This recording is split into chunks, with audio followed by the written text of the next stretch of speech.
For Crema Media's Polity, I'm Sane Dlamini. Former Deputy Finance Minister Mcebisi Jonas discusses his book titled After Dawn, Hope After State Capture. Mr. Jonas, in October 2015, when the Gupta brothers offer you the finance minister position and that 600 million rand, as we all know, you turned it down. But what was your initial reaction to being offered the money for this government position by people who were outside of government? Look, it was shocking. It was shocking, but also I think the audacity also began to kind of tell me that maybe this is normal, and I mean because they weren't very normal. I mean about it, but it also showed that we were in a different space as a country and as the African National Congress. You say you were already aware of the nexus between certain business people. I was aware because I mean. You know how these things work. I mean, but at the same time, being aware doesn't mean that you really understand the extent of this thing. But I mean, from that point on, I really began to kind of interrogate this thing a little bit more. I almost spent a lot of time trying to understand and also read about what's happening elsewhere and to try to formulate a perspective on these things. Fast forward now to 2017 when President Ramaphosa was at the helm. You said we as the nation are to blame for expecting more after his 100 days. Why do you say so? I think the problem is that I think we and I try to make the point, we over-personalize our politics, almost to a fault actually, because it's either we kind of create a narrative that Zuma created the problem, Ramaphosa will fix the problem, or you create an impression that Zuma saved us from Thabo Mbeki and Ramaphosa is saving us from Zuma. The question is, who will save us from Ramaphosa? So it's a very dangerous narrative that we must avoid. But also I think you actually kind of reduce this thing to the individual, but also take away the possibility of us making our own contribution to the process. Because I think, if anything, we should try to work and make our contribution felt, both from ensuring that there's accountability, but also ensuring that we make an input in what needs to happen in the country. Is that the reason why you say confronting and transforming our social, political and economic realities is necessary to avoid another occurrence of state capture? We have to. I mean, because the problems are structural. They're not individual kind of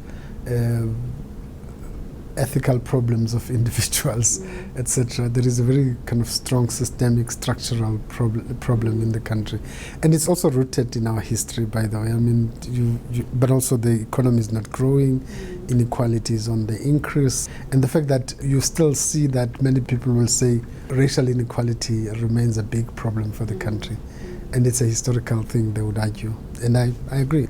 Why do you believe that our crisis of investment is not a private sector problem alone? It is not. I mean, because some people like saying that private sector is not investing. Private sector will only invest if we create a climate for private sector to invest. So government has a very big role to play in actually creating the appropriate environment. Firstly, we need to have a policy environment that's conducive for investment. Secondly, we need consistency, policy consistency, and predictability. I mean, if you in your country people are not too sure, like down the line you're changing regulations. I mean, mining was an interesting one. You're kind of going on with this regulation. Down the line you decide, no, we're changing now. We're going this direction, and so on and so on. Communication and all areas that where you want growth, you do need policy certainty.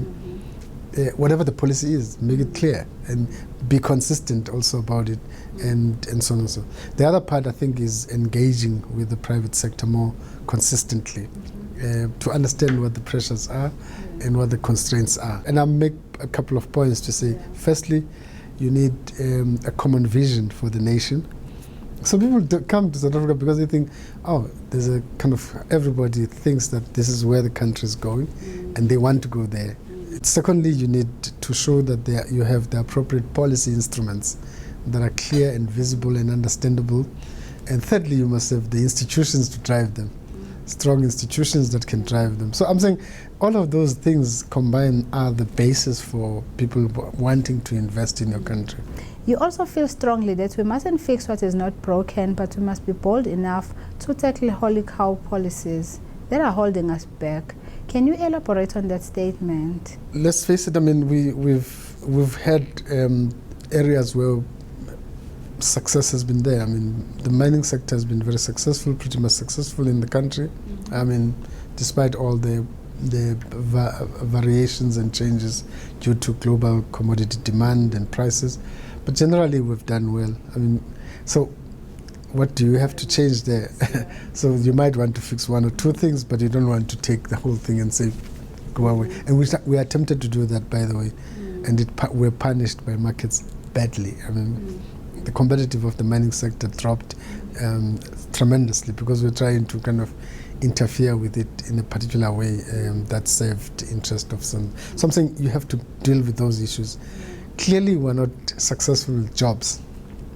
So clearly, there's something that we need to do differently. And what is it, and are we prepared to confront it? So that's areas that I think we should move in the direction of dealing with. You also say that the SOEs are vulnerable to corruption because of their centralities to the economy combined with their large procurement budgets. What do you think should be done to rectify this problem? There's a lot of work now being done clearly at intermediate level, strengthen governance, improve efficiencies and that kind of stuff, which is what Mr. Pravin and the teams that he works with are busy with. Beyond that, I think we need to also ask which SOCs do we need. I don't know if you realize we have more than 700 SOCs. So which one do we really need? I mean, and why do we need them, And we also need to kind of look at some point, what aspects of that could be delivered by private sector better than the SOCs? And what is the correlation and alignment between private sector delivery of those services and the state control and ownership? So that is a long-term view now of these issues. So yes, they are vulnerable because they command huge budgets, and anything that has huge budget is an attraction for, flies. It was interesting to read that you also can concur with those who say that the time for political deployment has expired in our country. Look, I mean, I wouldn't be as bold as saying that it has expired, but I would want to say that I think we do need to look at introducing meritocracy in our appointments. I mean, as much as we can. You'll always have political appointments of sorts, and they are necessary sometimes. I mean, there are areas where no matter how capable a person is, if a person cannot understand the social dynamics, the ethical imperatives, etc., the person might just not be the right person for the job. But at the same time, you do need to raise the level of meritocracy in our appointments. In Chapter 12, you strongly believe that breaking up the embattled Eskom is the first step towards comprehensive reform. Why? Look, I mean, it was in '98 actually when comprehensive study was done, and it showed that, I mean, you have a monopoly. And monopolies, whether it's private or public, are problematic. So the first thing is that if you break it up, that will be an interesting thing, because then you create different elements within the energy sector. But secondly, as you do the break up, you also try to create a better space for independent power producers and et cetera, so that you introduce in generation a bit of competition that you have. Because ultimately the end user must be satisfied with what they pay for electricity. So at the moment, I mean, no matter how angry you can be, you take electricity from Eskom. If they push the price up because they are inefficient, you're still there. There's no other way, yeah. And can you tell us about the title of your book? I debated certainly with the After Dawn concept, but it actually says that we need to kind of move beyond the euphoria. So we're kind of at a stage where we've been euphoric about things.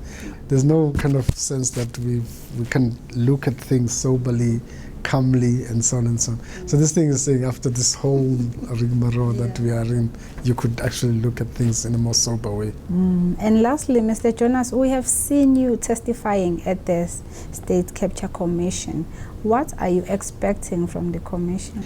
Look, I mean, the easier part of the commission is just to say how that whole system of state capture and whatever corruption worked. That's the easier part. The more difficult part is how to prevent it from happening again.